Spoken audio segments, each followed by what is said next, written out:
የአብይ ጾም አራተኛው ሰንበት የዛሬው ሰንበት ማለት ነው። እንደ አባታችን እንደ ቅዱስ ያሬድ ይትበሃል መጻጉዕ ይባላል።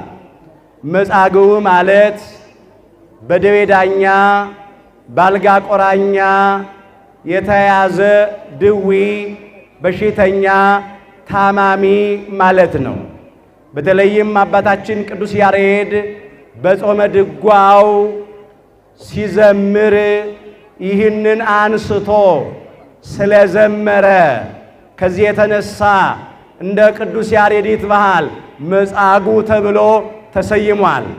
ይህ ሰንበትና ሳምንት አምላካችን ጌታችን መድኃኒታችን ኢየሱስ ክርስቶስ በሽተኞችን እንዳዳነ፣ ጎባጦችን እንዳቀና፣ ለምጻሞችን እንዳነጻ፣ ዕውራንን እንዳበራ፣ የቆሰሉትን እንደፈወሰ የሚታሰብበት ሳምንትና ሰሞን ነው።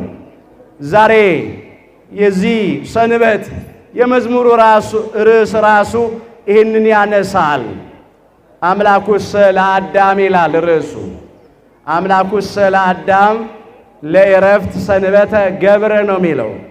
የአዳም አምላኩስ ሰንበትን ለዕረፍት ፈጠረ፣ ሰራ፣ አዘጋጀ ይላል። ብዙ ድውያንን በእጁ ተአምራት አሳርፏል። ብዙ ድውያነ ሥጋን ድውያነ ነፍስንም ደግሞ በቃሉ ትምህርት አሳርፏል። ስለዚህ አሁንም ታመናል፣ የሚያሳርፈን እንፈልጋለን። ድውያንን በደዌ ሥጋ የታመምን አለን፣ በደዌ ነፍስ የታመምን አለንና ማረፍ ስለሚያስፈልገን በሽተኞችን ይጨነቁ፣ ይታመሙ፣ ይሰቃዩ የነበሩትን ሁሉ ያሳረፈ አምላካችን ጌታችን መድኃኒታችን ኢየሱስ ክርስቶስ ሁላችንንም ያሳርፈን። በግል ሕይወታችን የታመምነውን፣ በማኅበራዊ ሕይወታችን የታመምነውን፣ እንደ ሀገር የታመምነውን ሁሉ አምላካችን ይፈውሰን። አንድ ኃይለ ቃል ላንሳና ይብቃኝ። ከኔ ጋር እንድትሉ ትፈልጋለሁ። እኔ በሉ እስቲ ፈዋሽ እግዚአብሔር ነኝ። በኦሪት ዘጸአት ምዕራፍ 15 ቁጥር 26 ላይ የተመዘገበ ኃይለ ቃል ነው። እኔ ፈዋሽ እግዚአብሔር ነኝ ነው የሚለው።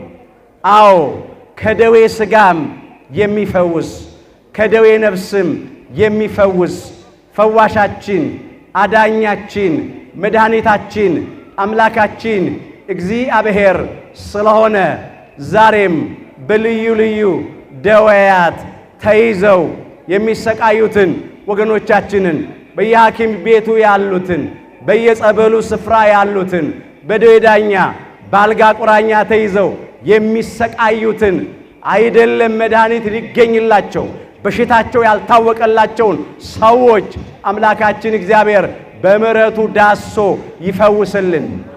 ይሄ ፈውስ መድኃኒት የጠፋለትን ክፉ ወረርሽኝ በሚሊዮን የሚቆጠሩ ሕዝቦችን የፈጀውን ዛሬም ብዙዎቻችንን ስጋት ላይ የጣለውን የሚያስጨንቀንን ደዌ ኮረናን ከምድራችን ላይ እግዚአብሔር ይንቀልልን። እንዲሁ በደዌ ነፍስ በኃጢአት የታመምነውን በአምልኮተ ጣዖት፣ በዝሙት፣ ፍርድ በማጓደል፣ ድሃ በመበደል፣ ጉቦ በመቀበል፣ ሰነድ በመሰረዝ በመደለዝ፣ በሚዛን በማጭበርበር፣ ጠጥተን በመስከር፣ ዳንኪራ በመርገጥ በመጨፈር፣ በሰይጣናዊ ቅንዓት፣ በተንኮል፣ በሽንገላ፣ በሐሜት፣ በጸብና በክርክር የታመምነውን በጎጠኝነት፣ በመለያየት፣ በመበላላት፣ በመነካከስ የታመምነውን በሙሉ አምላካችን እግዚአብሔር ይፈውሰን። እንደ ኢትዮጵያ ታመናል።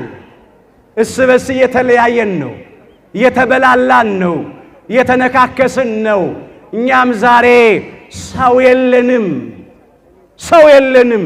የሚያድንን ሰው፣ የሚረዳን ሰው፣ ታሪካችን የሚለውጥልን ሰው፣ ነገራችን የሚገለብጥልን ሰው፣ ነቀፌታችን የሚያስወግድልን ሰው አጥተናል።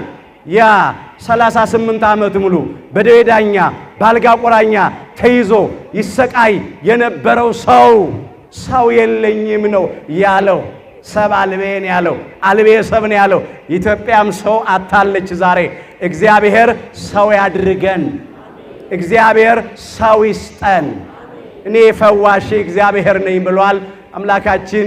ሁላችንን ሰው ካላወቀልን እሱ ከሚያውቀው እኛ ከምናውቀው ደዌ ያድነን ይፈውሰን። አምላካችን እግዚአብሔር በቸርነቱ የሁላችንን መጨረሻችንን ያሳምርልን። ይቆየን።